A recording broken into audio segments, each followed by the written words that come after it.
The following is a class on the Bhagavad Gita as it is, second chapter, text number 12, given by His Divine Grace A.C. Bhaktivedanta Swami Prabhupada, recorded in March 1966 in New York.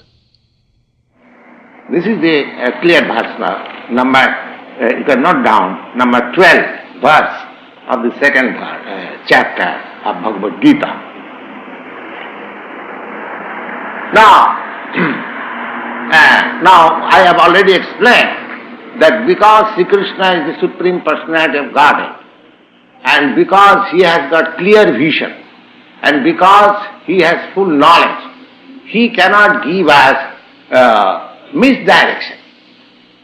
And what is given, that is perfect. So we have to believe that in future, even after liberation. Now one thing we must also explain, the liberation, the conception of liberation. Now there are different 5 kinds of liberations. One of them liberation is to become one with the Lord, one with the Supreme. That is called Sajujya Mukti, to merge into the existence of the Supreme. That is also another. That is one of the 5 liberation. That is not the only liberation. That means we all individual beings, we are individual constitutionally.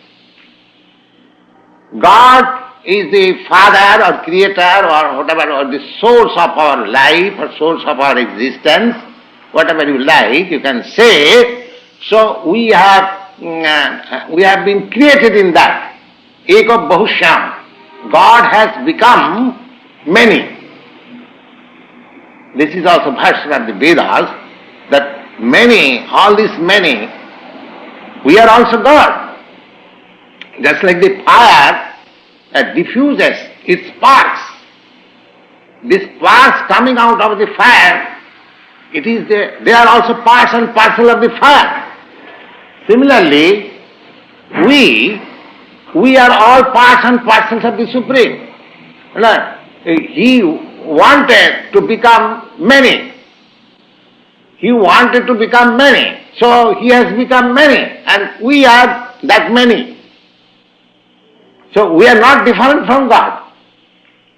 We are not different from God. But because He wanted to become many, so we have become many. Now thing is, when God wanted to become many, there must be some purpose behind this. Otherwise, why did He like to become many? He was one. One without second, that's all right. But why did He become many? So that is a question one must like to put, that why God became many?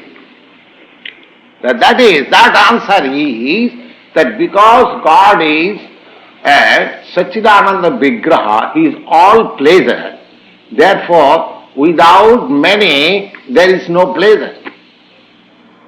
Just like here I sit down the whole day alone, but I become more active and more pleasing when you come.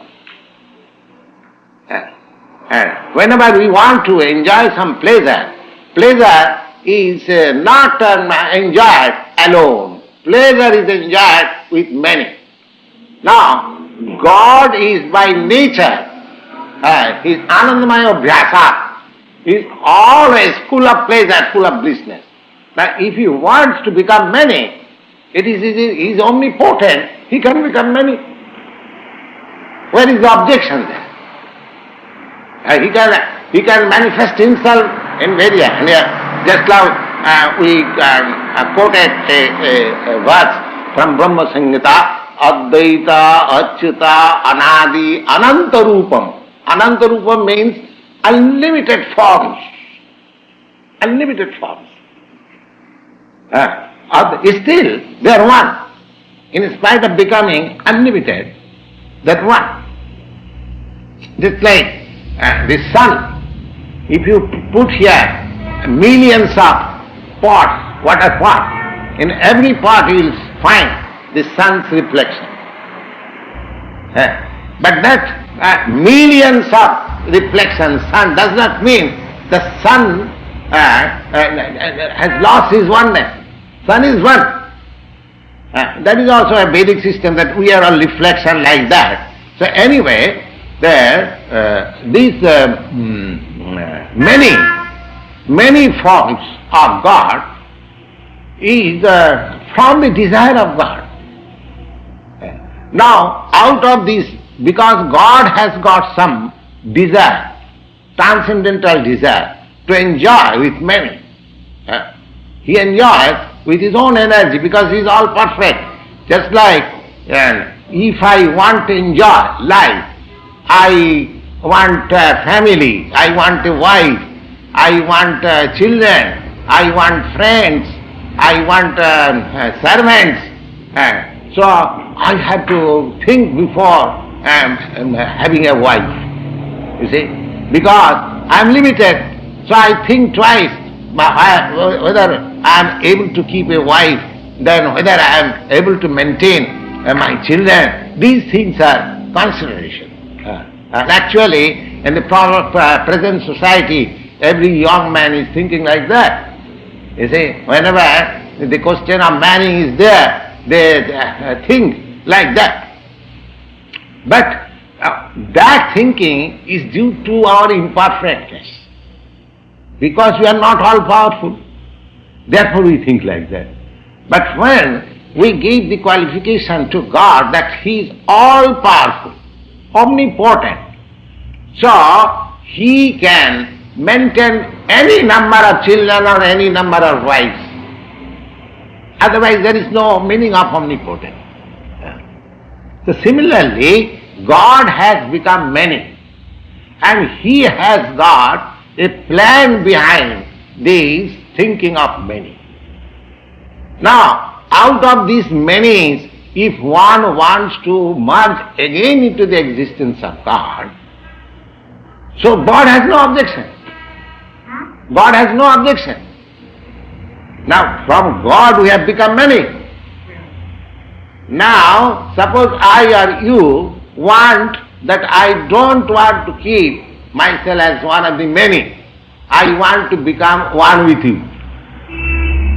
If you like that, that is called Sajijya Mukti. So God does not deny it. All right, you merge into me. But that does not mean all other many is also merged into you. That does, because individually I want to merge into the existence of God. That does not mean all other many, because many means not only a myself. There are millions and billions and trillions of many. So, if out of that trillion, billion, one wants to merge into the existence of God, the God has the all-powerful, why he should deny it? All right, you merge it. If you don't want to keep your individuality, if you want to merge into myself, all right, you are welcome. Jedathamang prapadante, in the Bhagavad Gita you will find it. Anyone who wants me in any way, I fulfill his desire. So, that oneness, merging into the existence of God, that is not a general rule. That is a specific instance only, that if anyone wants to merge into the existence of God, he can do that. God has no objection.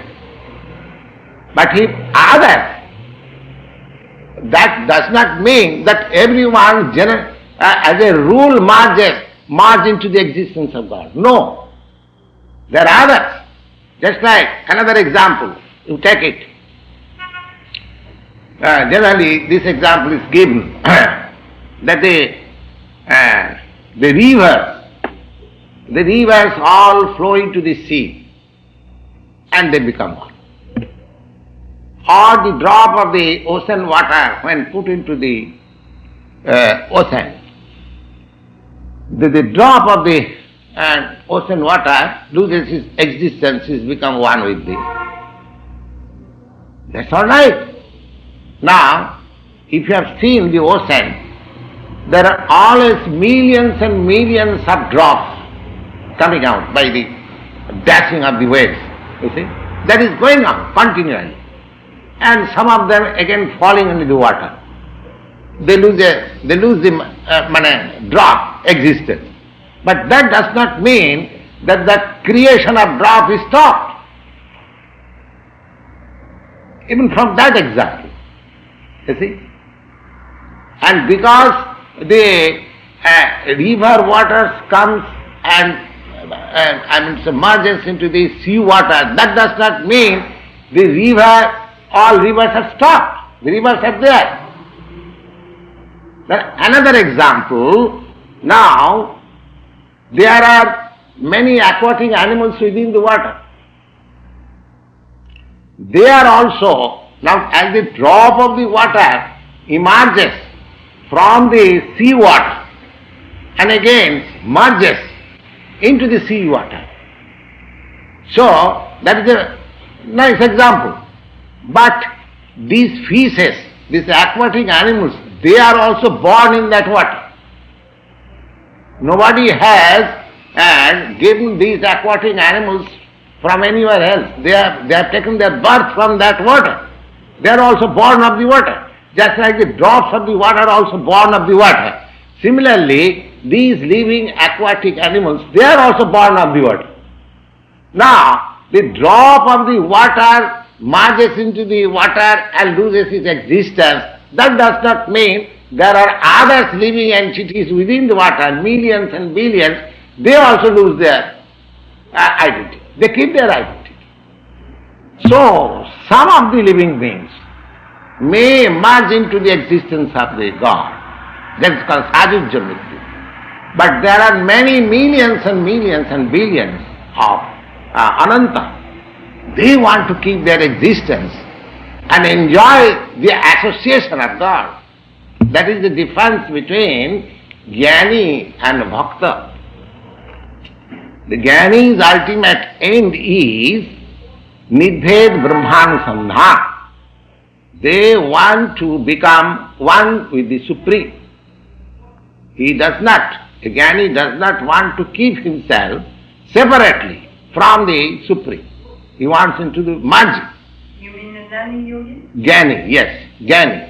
Jnani, not yogi. Jnani. Jnani. Jnani means philosophers, empiric philosophers. Empiric philosophers. You see? Brahmavadi. Those who want to merge into the existence of Brahma. They are called Jnanis. And those who meditate on God within himself, they are called yogis. This is general definition. And those who worship the Supreme as personality of Godhead, they are devotees. Yeah, So- on my point, the name you say Jnani and Bhakta. Jnani, yogi and bhakta. Bhakta, Bhakta. the other one. Bhakta, Yes. like a Bhakta. Bhakta. Nani, how do you spell it? Jnani. Jnani. Jnani. The spelling is Jnani. So, the supreme truth is Brahma, Paramatma and Bhagavan. The supreme truth. Now, according to, because we have already explained that each and every individual being has got his individual minute quantity of independence. God has given us. Now, by our independence, I may accept as the supreme personality of Godhead, I may accept him that the all-pervading super soul, and I may accept him that the all-pervading Brahma, impersonal Brahma Jyoti, the effulgence. So, all these are applicable to the absolute truth. Now, it depends on my discretion whether I want to merge into the existence of the Lord, whether I want to keep my individuality and associate with him as friend, as father and mother, as wife, just like we have got relations. So that depends on my discretion. But now, comparatively, if we study that if we merge into the existence of God, at least in the opinion of the bhaktas, that is not accepted. That is not accepted. They know that the God has created me as individual being, so He has got some purpose. And because He has created me for some purpose, I must fulfill that purpose. I must fulfill that purpose. Now, I can give you another crude example. From the mother, suppose a few children, half a dozen children has come. Now, what is the intention of the mother? The mother or the father, mother and father same thing, who has taken the responsibility of the children, they want to be happy. Otherwise, why people are taking so much trouble whole day for maintaining their children? There is some happiness. Nobody wants to take so much trouble. But at home, because there is some happiness by seeing the children, by maintaining the children, therefore he takes so much time. Now, at the same time, the children has also some troubles of life. Now, if one of the children requests the mother, "Mother, you have given birth to me, but I find my life very troublesome. Better you again put me in your belly." Is it a good proposal? It is not at all a good proposal. That is a disappointment. Oh, the mother says, "Oh, my dear son, you are in trouble, therefore you want to come again into my belly. You want to merge into my existence again." Well, the mother is unable, she cannot do that. But if such kind of request is made to the Supreme Lord, He can accept that. For Him it is not possible, impossible. All right, you want to merge into my existence, come on, I take it. But the thing is, whether the son who requests the mother or the father like that, he is sane person. The sane son, the intelligent son will think, well, my father and my mother, they have brought up me, they have begotten me, they have given us our life. All right, let us serve our parents, let them be happy, our activities, so that is the natural way. So because God has created us in so many individual living entities, we are all parts and parcels, just like father and son or mother and son. Sons are the parts of the body of the mother. We get this body from mother's body. That's a fact. Similarly, you will find in Bhagavad Gita also that this material nature is the mother and the Lord is the father. And the father is giving seed into the womb of the mother, and we have all come out from we have got this material body. Similar thing. Now, this point that to merge into the existence of the Supreme Lord, if it is proposed by some individual soul or individual living entity, that can be accepted by the Lord. Sajujya Mukti. That is not very difficult. But the thing is, whether we should think like that, whether it is good for us, that is my choice. If I want to merge, you follow me what I said, if I want to merge into the existence of God, just like if your son wants again to merge into your existence, because you are a human being, it is not possible for you, but it is not impossible for God. God can accept, all right, you want to merge into me, all right, come on, I accept it. So that is not impossible. So that merging into the existence of God, there is a liberation like that, but that is not the ultimate. I want to speak something. Then it is liberation from this individual. Yes, but there are other individuals who may not agree with that kind of salvation or liberation. They want to keep their individuality and enjoy the Supreme Personality of Godhead's company, just like Arjuna. And in the 4th chapter, you will see that Arjuna, when Sri Krishna said to Arjuna that this system of yoga was first explained to the sun god. Now, then Arjuna inquired, how is that? You are my contemporary.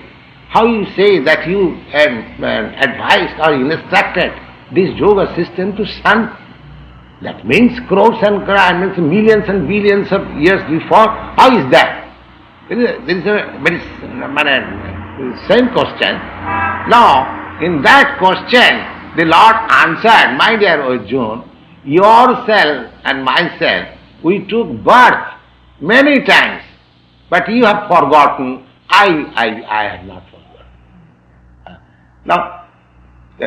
Now here, you see, that because Arjuna has taken up that transcendental bliss, that he wants to keep with the company with the Lord.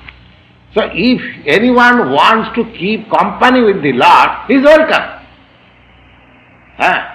There are 5 different kinds of relation with God. Shanta, Dasya, Shakya, Vatsala. I think I gave you one day. Could you give by name the 5 kinds of liberation? Yes. In English? Yes. One is with the Lord, emergence. Emergence means the merging into the existence. This is called Sajujya Mukti. Sajujya. Yeah, but in English? In English there is Sajujya to become one.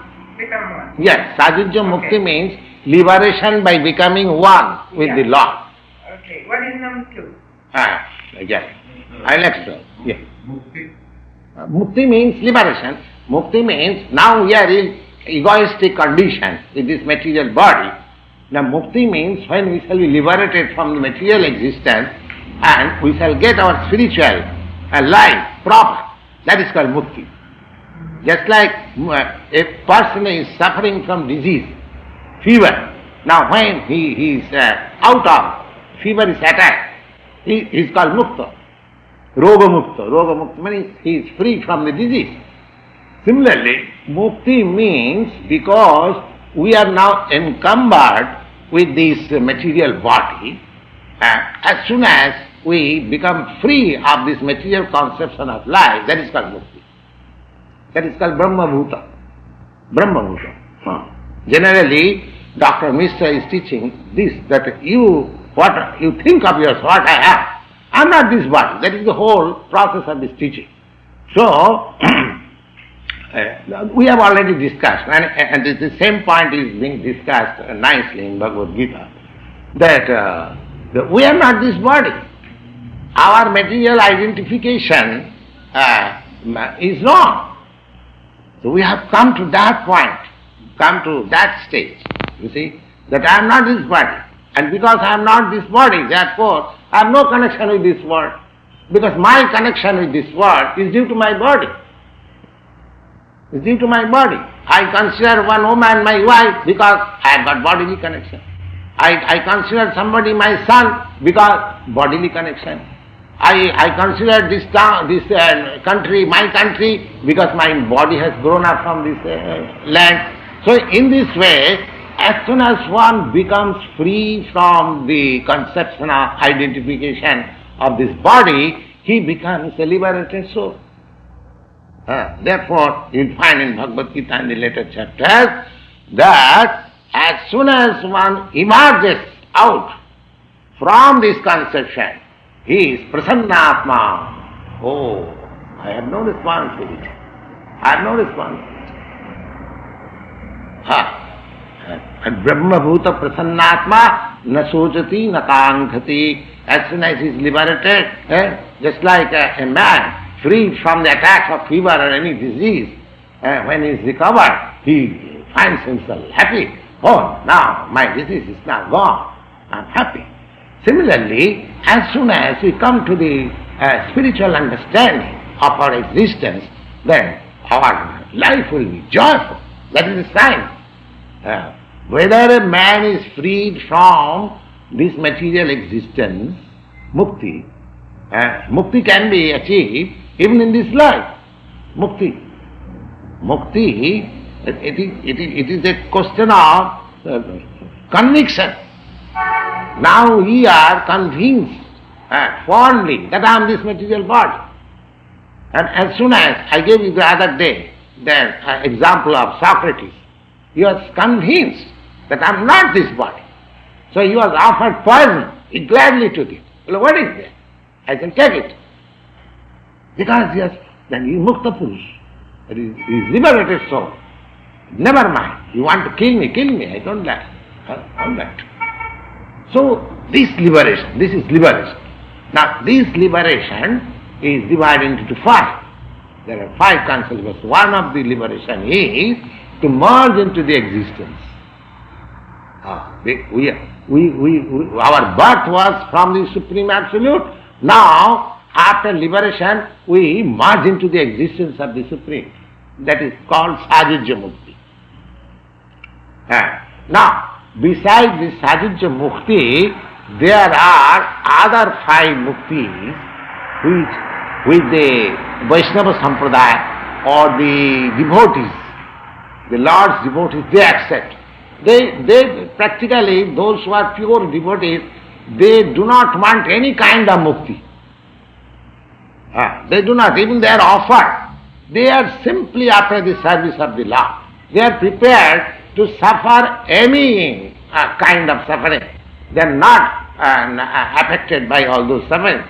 What they want, pure devotee, they want that I must serve the Supreme Lord. That is their mission. So anyway, these bhaktas or the devotees of the Lord, for them there are other four kinds of mukti. And what is that? This is Sajujya Mukti, to become one with the... Now then Saruppa Mukti. Saruppa Mukti means the spiritual body becomes, as the features of the spiritual body becomes just like the Supreme Lord.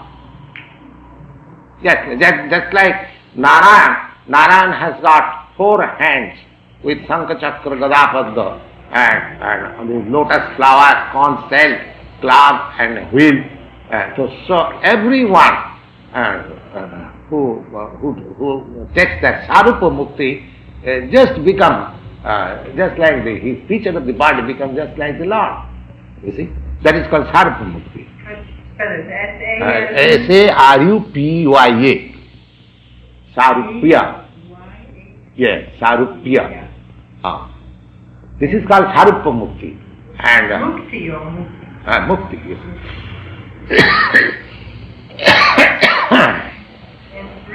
And three, there are two I have explained, Sajujya and Sarupa.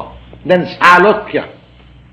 Salokya means one can get habitation, residence in the same planet where God is there. That is Salokya. And then next is Sarsti. S-A-R-S-T-I. Sarsti means to get the same opulence. As I already explained, opulence. He gets all the opulences as the Lord has got. He becomes so as good as Lord, becomes so powerful. You see, this is called Sarsti. And the last is Samipya. Samipya means he is always in the company of the Lord, just like Arjuna. Arjuna is always, whenever Lord takes his incarnation, Arjuna is there. Arjuna is there. Samippa. They are never separated. Just like husband and wife, never separated. You see, or the father and the son. Of course, nowadays the question is different, but generally the family members, they all remain together. Samippa. And the father and the boys and the wife, they remain together. So there is Samippa Mukti. Samippa Mukti means to remain always as associate of the Lord. That is Samippa Mukti. So these 5 kinds of muktis are there, and the purpose is that even after liberation, the living entities, they keep their individuality.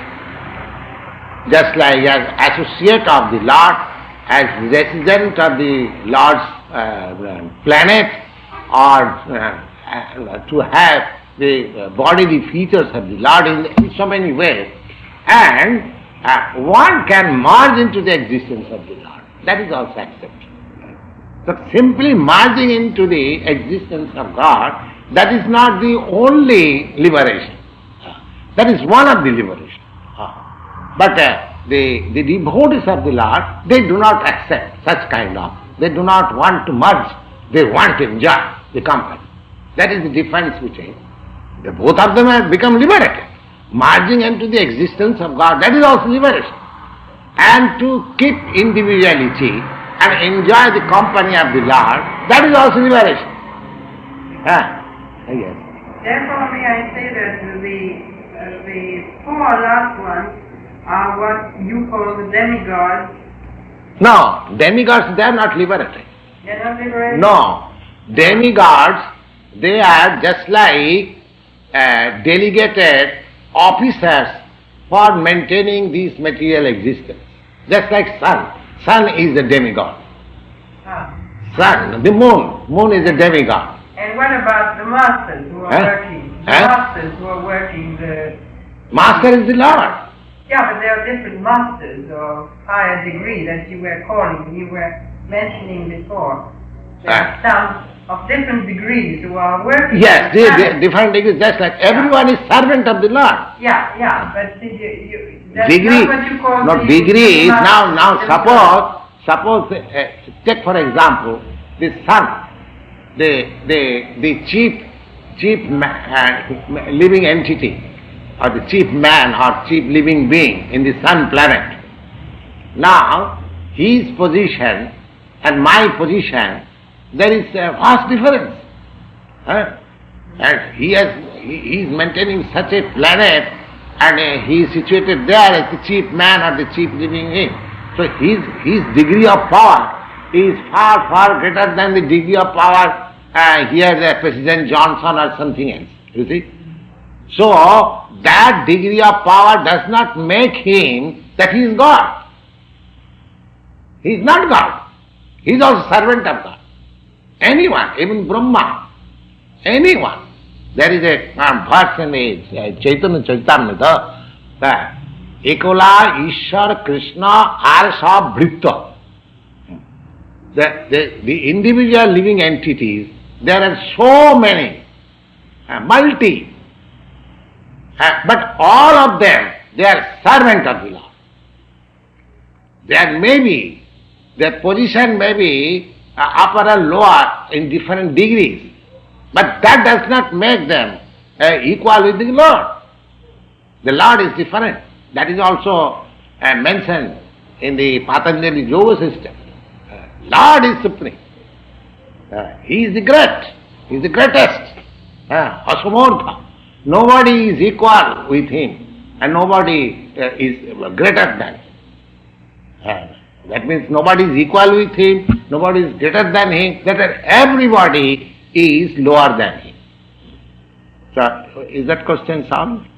Yes, but you were using the other day very often the name of demigods, and that's what demigods are just like you and me.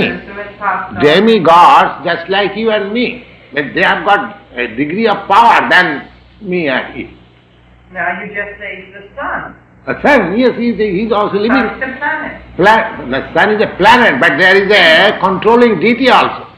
Yeah. There is a control, just like here in this planet, when you go and up, you see it is a ball. But in this ball, there are so many controlling deities here also. President Johnson, Prime Minister of India, this and that and so many things. But when you go up, you see just like a ball. You see? So when you come here, you find similarly from the distance of 90 millions of miles, you can see the sun just like a ball. But it is not ball. It is a far, far greater than this planet. And there are cities and there are men and there are persons and everything. But they are made of fire. Their body is made of fire. Your body is made of earth. That is the difference.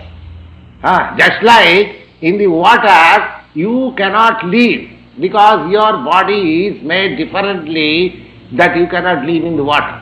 Similarly, the aquatics in the water, they cannot live in the land. Similarly, because I cannot live in the sun planet due to this my body, that does not mean there are no living beings.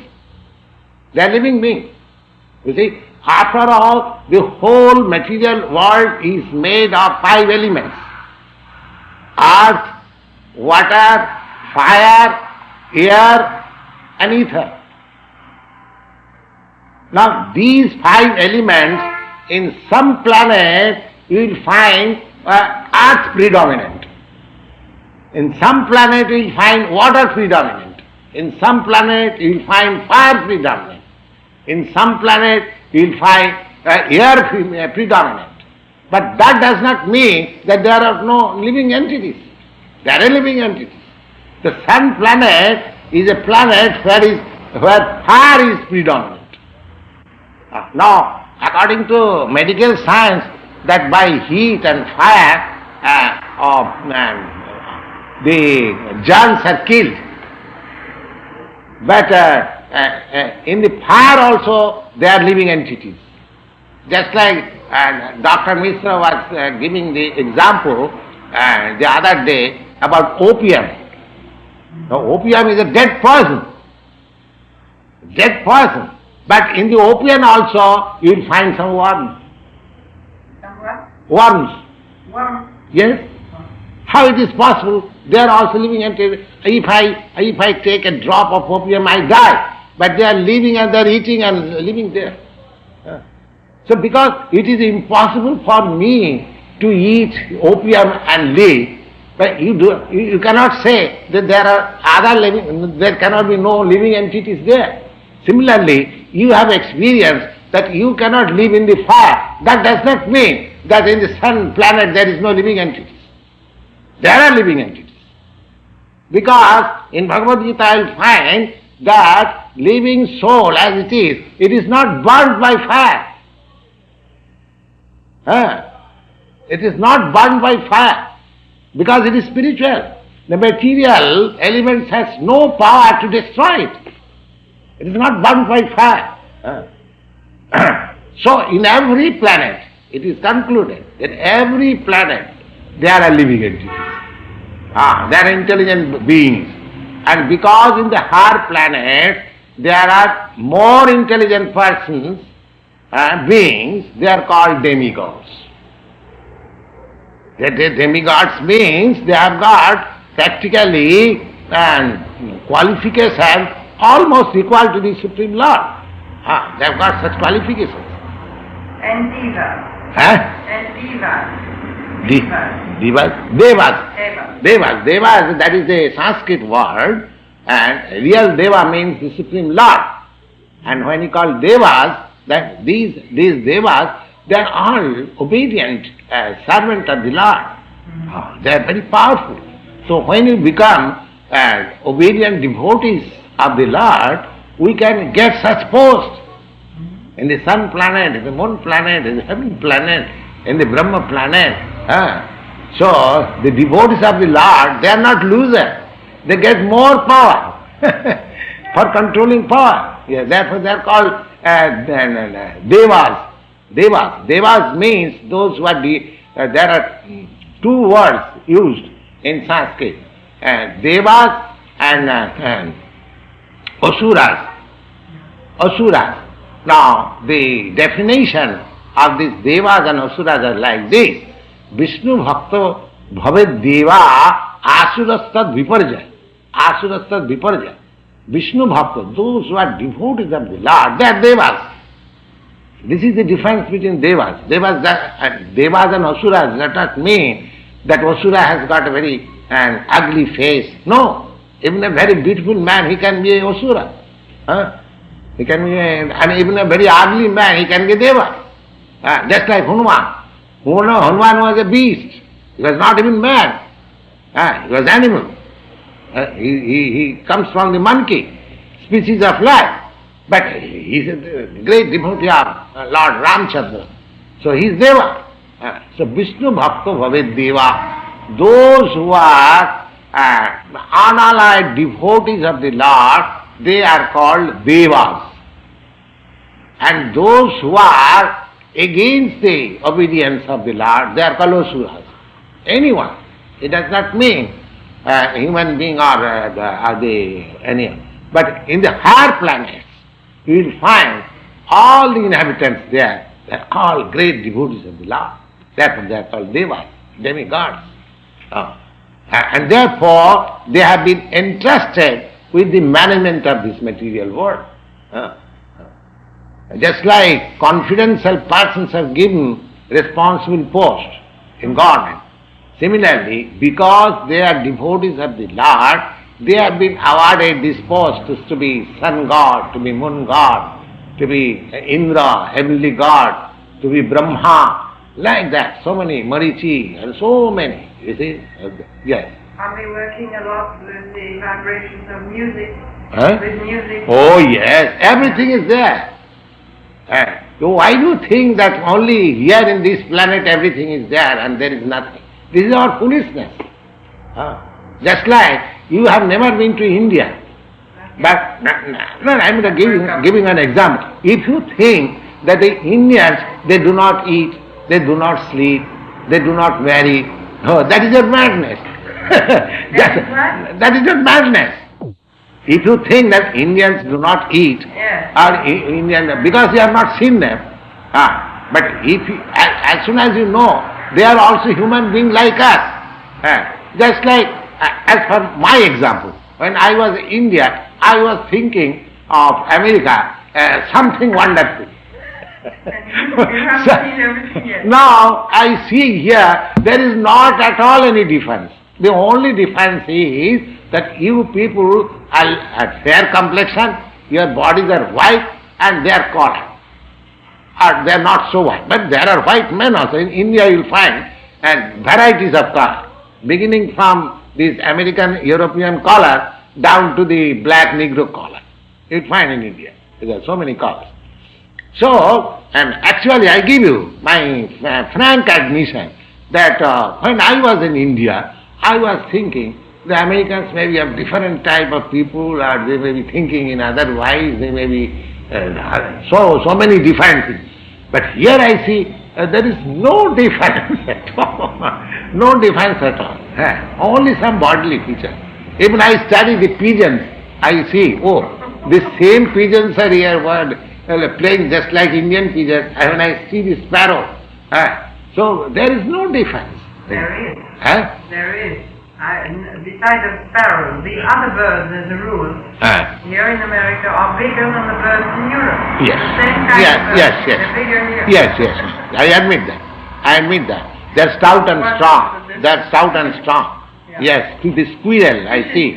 I saw the squirrel in the park. Yeah. They are also bigger. They're bigger. And that is also natural. You see, just like in African people, they are taller. They are taller than the Aryan people. Even in, you say, these black Negroes, they are taller than in American people. So, there is little difference, of course, that is it. But on the prima facie, there is no difference. Similarly, in the sun planet, in the moon planet, there are also human beings like us. And they are called devas because they are highly intellectual, they are all very powerful than ourselves, and they have got different bodies and different power and everything. Otherwise, there is no question. Even great scientists like Dr. Meghnad Shah in India, he said that there is no reason to disbelieve that in other planets there is no life. How can it? Just like because you have not seen India, you cannot say, oh, there is no living being. It is vacant. So these people are going to the moon planet and they are saying it is full of dust, it is full of clay or something like that. All this foolishness, is it? That means they are not reached. Outside they take some photo and they come out. Yes, they are. They are now today on the radio, they've seen a lot of flying saucers. Yes, yes. Let them talk all nonsense. But we have got information that this moon planet is a very nice planet, you see. And the inhabitants there, they are very intelligent. And the people who perform pious work here in this planet, they are promoted to the moon planet. And it is very cold also. Just like European countries and American countries, because due to, you have come from America, European countries, people are accustomed to drink because due to the cold climate. Indians are not accustomed. But your drinking is a necessary thing in Europe. Similarly, this moon planet is so cold that they live by drinking somaras. There is a kind of liquor which is called somaras. Yes, somaras. Somaras. Somaras, here it is described in Ayurveda that somaras preparation is there. If anyone can prepare the somaras and if anyone can drink that somaras, he becomes immortal. But that means his duration of life increases. So anyway, these descriptions are there. So there are intelligent living beings there also. What kind of body? What kind of body? Your body may be different, just like your body is different from me. Yes, but with a head and... That does not mean because you have got a different body, therefore you are not a living being. Or because I have got a different body from you, I am not a living being. So because a living soul is not the body. He might have different body. That doesn't matter. Why should we consider, identify with the body? The whole question is there. The body, you will find, your body is different from animal body, animal is different from human body. There are so many differences of body. But the four principles of bodily wants, ahar means requiring some food stuff, and nidra, sleeping, and fearing, and mating. These four principles you will find even in the birds, in the animals, in the human being, or even the devatas or gods, or everywhere you will find these four principles. The only difference between the animal and the higher developed consciousness, living being, is that they are God conscious. They accept the supreme law. That makes the difference between lower animals and upper. I think we should stop here.